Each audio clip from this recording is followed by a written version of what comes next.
Hello, you join me in a very dark car. Just been back from the Reverend Jones's house, going over the stuff for the wedding. And then we have our first wedding rehearsal on the Wednesday before the wedding. Our first and only, I think. It's only one, anyway. I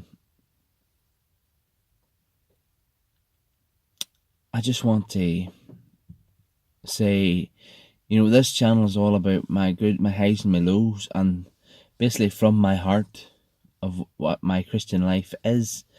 And my heart is, and the Spirit is telling me just to talk about Mark and Eileen, how great they've been to Laura and I over the past, to me over the past few years, and to Laura as long as they've been in Rose Yards.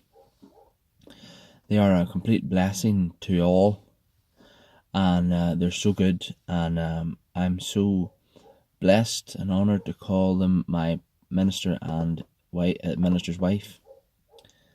And I look forward to the many years that we have together under Mark's guidance as my pastor. And I hope that he's there for a wee while yet. A good wee while yet. So, no, they've been really, really, really, really good. And Mark is Mark's like, it's like almost like a big brother to me. I know that anything he tells me it's sound and it's right. And Eileen is such full of guidance and wisdom. It's just unbelievable. And anything that Eileen guides you into is just right. It's just right. I'll tell you where I'm at. It's weird. I shouldn't be here. We hadn't time to leave me home again because obviously we car share. We have one car, and Laura's driving tonight. Laura's away for her final dress fitting, and we're Christians and we don't believe in luck. It's scary. Laura is just across the way in a wee shed. I just hope I don't get her clip. I don't want it. I don't believe in the whole luck thing. It's bad luck to see the bride for the wedding day, and I can get people's outlook on that, but I don't want to see Laura in her dress before the wedding day. Just for the whole fact is it'll ruin my surprise, because to me Laura is the most beautiful woman in the world on the day, but on the day she'll be stunning. She'll be beautiful. And I just can't wait to see her in her dress and all her finery. And I'll be... They say pride's a sin, and pride is a sin. And a certain amount of pride in what you do and who you're with, and pride in your wife, and it's good. So I'll be the proudest man in the world that day, and the most blessed man in the world that day, because I'll be marrying my best friend and the love of my life.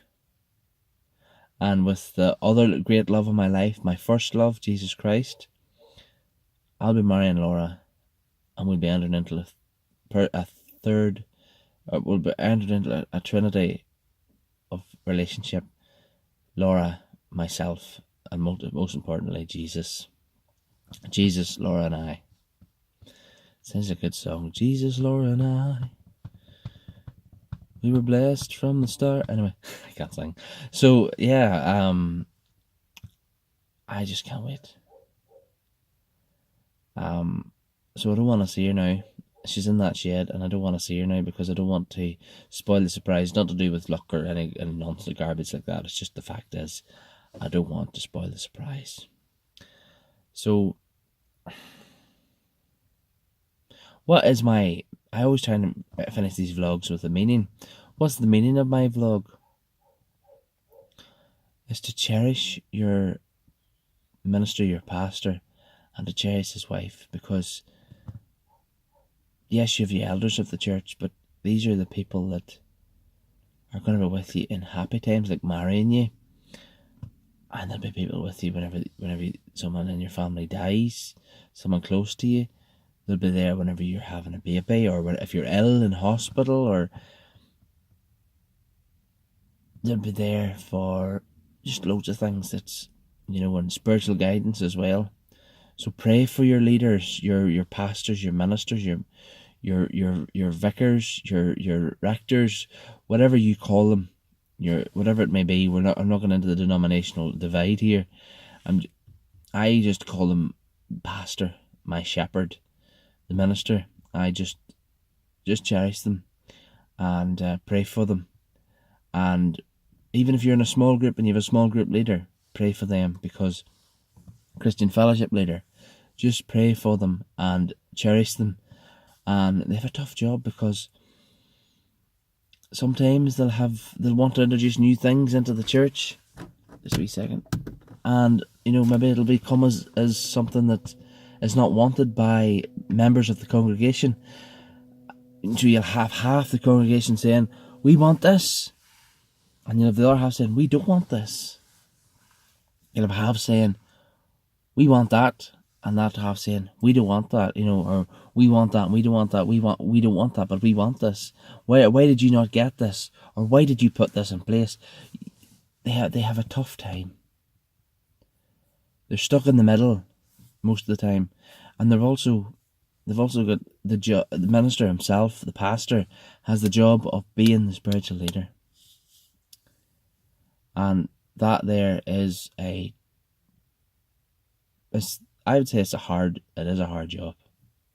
So pray for your leaders, pray for your ministers, your pastors, your rectors, your minister, your leader, whatever you want to call them. Pray for them.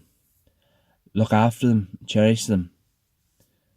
Above all, show them the love of Christ that they're showing you, because without Christ, we don't have love.